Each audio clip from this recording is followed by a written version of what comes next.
Giadrian de la Cruz, and today I will be discussing my code, which is number 4. So, una, mag-import tawag Java util Q since we will be, since klaro naman sa output nga nanay maggamit tawag DQ, which is removing number. So, sunod kay magamit tawag linked list para sa maput nga og sabot ani nani siya method sa linked list nga kinahanglan og pointer or mga nodes nga kailangan sad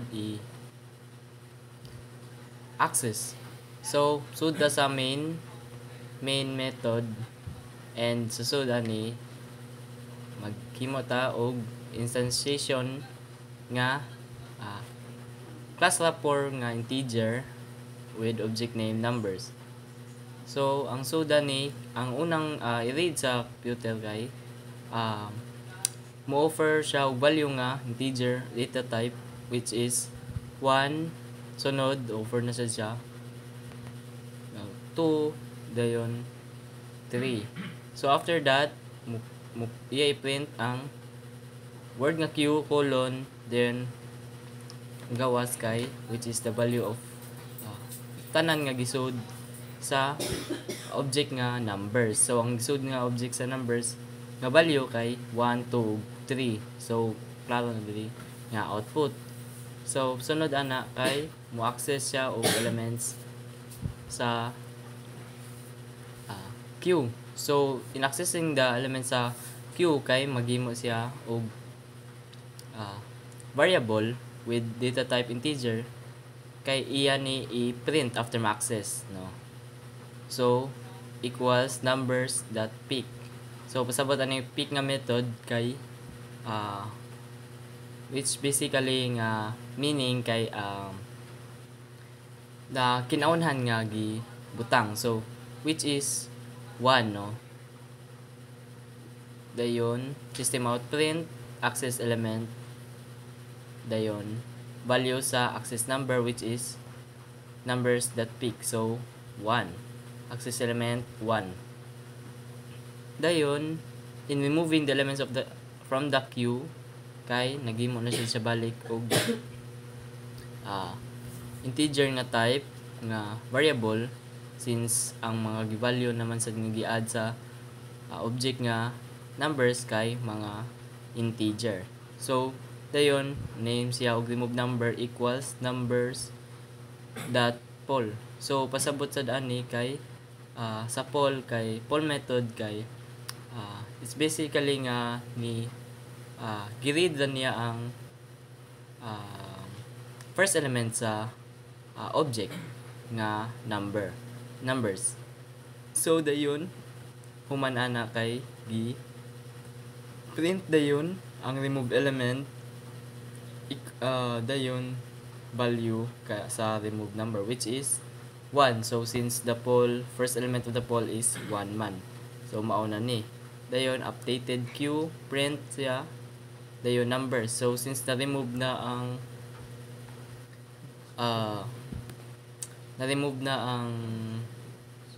poll, no? Poll, since na poll na. Dayon, which is 1, no? Ang nabili na ni, dapat ang output kay 2 and 3 na lang. Updated Q, 2 and 3. So, mawala to. So, today, we will proceed sa 4.1 which is implementing the priority queue class. So, first na as usual, import yapon tawag queue nga library.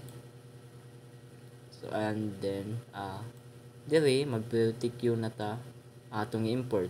So, since priority queue sabot will be sorting the values from an element, no? So sa class main diri sa main method diri mag himo katag instantiation with upper class integer since ang sudlan nato nga values are integers man, no?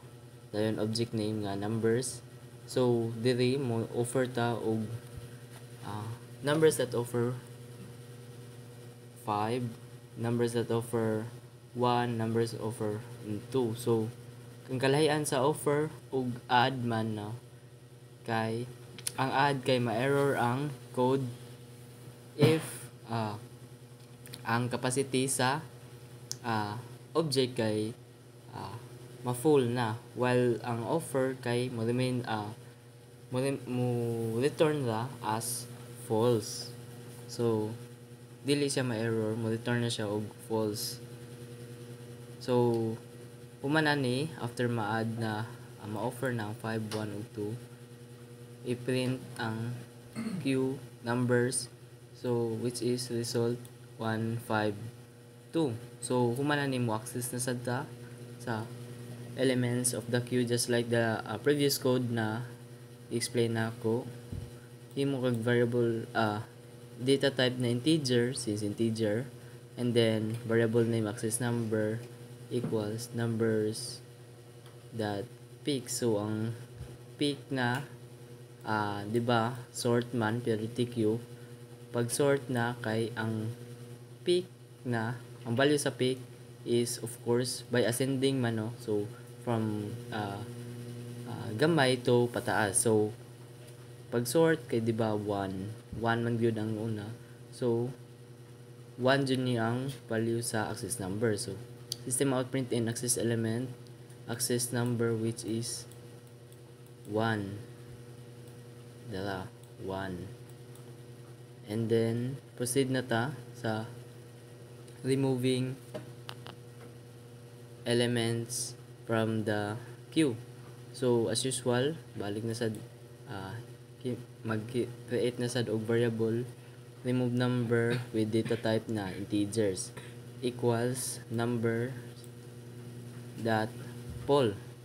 So pag type pag numbers at poll na remove na, di ba pag sort ato is na remove na ang which is the first element sa is 1 naman, kay pag sort of course ang lowest kay 1 man. So pag remove sa 1 system out print remove element. So remove element ang sisudan di ba 1 man, so remove number is equal to 1. So remove number, i-print ang value sa remove number which is 1, tara, and then system out print updated queue dayon value sa numbers na nga nangabilin which is 2 and 5 kay nakuha naman ang 1 after sort. So mao to, and thank you and goodbye.